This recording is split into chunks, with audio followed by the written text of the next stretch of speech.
Le ministère russe des Affaires étrangères s'est exprimé sur son retrait anticipé du Conseil des droits de l'homme des Nations unies. Ce pas a été une réponse à la mesure de suspension.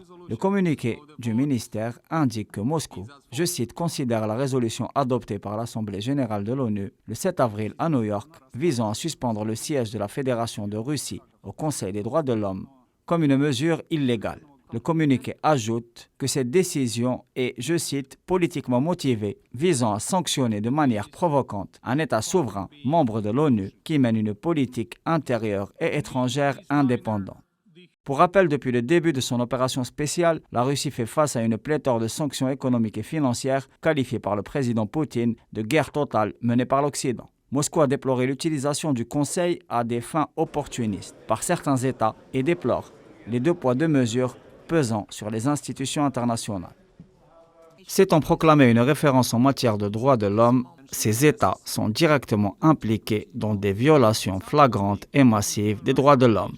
C'est ce qu'assène le ministère des Affaires étrangères russe dans son communiqué. En effet, la grande majorité des États du Sud global n'ont pas approuvé la décision de suspension de la Russie du Conseil des droits de l'homme. Le représentant de l'Algérie à l'ONU, Nader Arbaoui, a pour sa part rappelé l'attachement inébranlable de son pays aux principes et aux assises du droit international, parmi lesquels la Charte des Nations Unies ainsi que la Déclaration universelle des droits de l'homme, mais aussi les mécanismes de protection, de promotion et de défense des droits humains.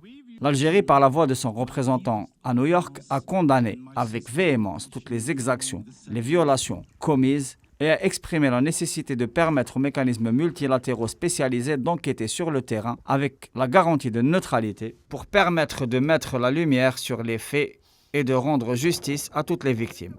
Pour rappel, le chef de la diplomatie algérienne a conduit le groupe arabe d'information à Moscou et à Varsovie dans le cadre des efforts de médiation et afin de tenter de trouver une issue politique par les canaux diplomatiques au conflit de haute intensité qui secoue le vieux continent.